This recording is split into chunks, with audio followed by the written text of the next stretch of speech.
ఈరోజు మనమొక స్ఫూర్తిదాయకమైన కథ గురించి తెలుసుకోబోతున్నాం. ఇది ఒక చిన్న పట్టణంలో మొదలైంది. కష్టాలెన్ని ఎదురైనా సంకల్పంతో ఎలా గెలవచ్చో చెప్పే ఒక వ్యక్తి కథ. ఓ పాత టీ కొట్టు ముందు ఒక వ్యక్తి నిలబడి ఉన్నాడు. ప్రశాంతంగా, తన గతాన్ని గుర్తు చేసుకుంటున్నట్టుగా అతని పెదవులపై ఓ చిన్న చిరునవ్వు, గెలుపును చెప్పే నవ్వది. కాని ఆ ప్రశాంతత వెనుక ఎన్నో ఏళ్ల పోరాటం దాగుంది. మరి ఆ చిరునవ్వు వెనక ఉన్న కథేంటి? ఆ ప్రయాణం ఎలా సాగింది?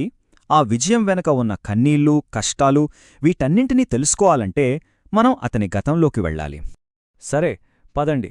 సాయి కథను అతని చిన్నతనం నుండి మొదలు పెడదాం. సాయిది ఒక చిన్న పట్టణం. చిన్నప్పుడ్నుంచే చదువంటే పిచ్చి, ఏదైనా సాధించాలనే తపన ఉండేది. కాని పాపం వాళ్ల కుటుంబ పరిస్థితి అంతంత మాత్రమే. ఆర్థికంగా చాలా ఇబ్బందులు. వాళ్ల నాన్నగారి సంపాదన ఇంటి ఖర్చులకే సరిపోయేది కాదు. అంటే సాయి జీవితం ఒకే రోజులో రెండు వేర్వేరు ప్రపంచాల్లో గడిచేదన్నమాట. పగలేమో స్కూల్కెళ్లే విద్యార్థి, సాయంత్రం అయ్యేసరికి ఒక టీ కొట్లో కార్మికుడు. అక్కడ గ్లాసులు కడగటం, టీలివ్వటం అదే పని. ఇక రాత్రికి ఇంటోకొచ్చాక ఒళ్లంతా నొప్పులతో అలసిపోయినా సరే పుస్తకాన్ని మాత్రం వదిలేవాడు కాదు. అయితే అతని ప్రయాణం అనుకున్నంత సులువుగా ఏమీ సాగలేదు. తన జీవితంలో రెండు పెద్ద సవాళ్లను ఎదుర్కోవాల్సి వచ్చింది. ఒకటి చుట్టూ ఉన్నవాళ్ల నుండి వచ్చే అనుమానాలు, రెండోది తను వ్యక్తిగతంగా ఎదుర్కొన్న ఒక పెద్ద ఓటమి. చుట్టూ ఉన్నవాళ్లు ఇలా పనులు చేసుకుంటూ చదివి ఏముద్ధరిస్తావు అని నిరుత్సాహపరిచేవాళ్లు. ఆ మాటలు నిజంగా ప్రతిరోజూ అతన్ని చాలా బాధపెట్టేవి. కాని సాయి వాళ్ల మాటలకు సమాధానం చెప్పేవాడు కాదు. తనలోనే అనుకునేవాడు, ఒకరోజు నా జీవితాన్ని నేనే మార్చుకుంటాను అని. తనమీద తనకు ఆ నమ్మకముండేది. ఆ ఆత్మవిశ్వాసాన్ని అతను ఎప్పుడూ కోల్పోలేదు. ఇంత కష్టపడుతున్నా కథలో ఒక ఊహించని మలుపు.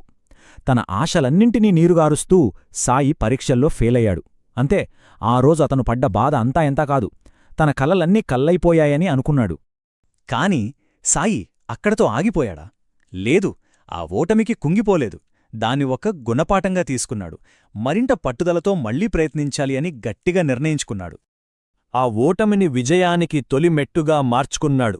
ముందుగా అసలు తను ఎక్కడ తప్పు చేశాడో విశ్లేషించుకున్నాడు. ఆ తర్వాత రెట్టింపు పట్టుదలతో మళ్లీ మొదటినుంచి చదవడం మొదలుపెట్టాడు. ఆ క్రమంలో ఎన్నో రాత్రులు నిద్రకూడా పోలేదు.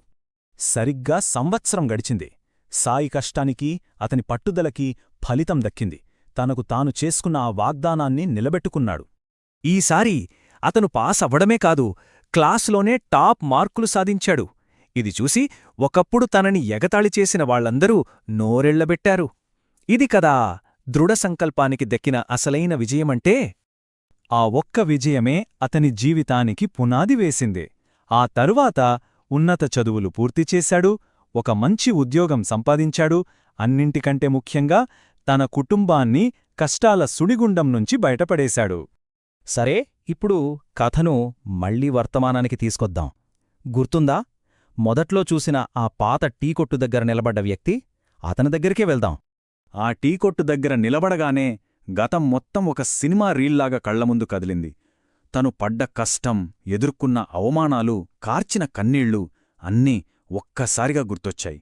ఆ జ్ఞాపకాలే ఈరోజు అతని ముఖంలో ఆ ప్రశాంతమైన చిరునవ్వుకు కారణం.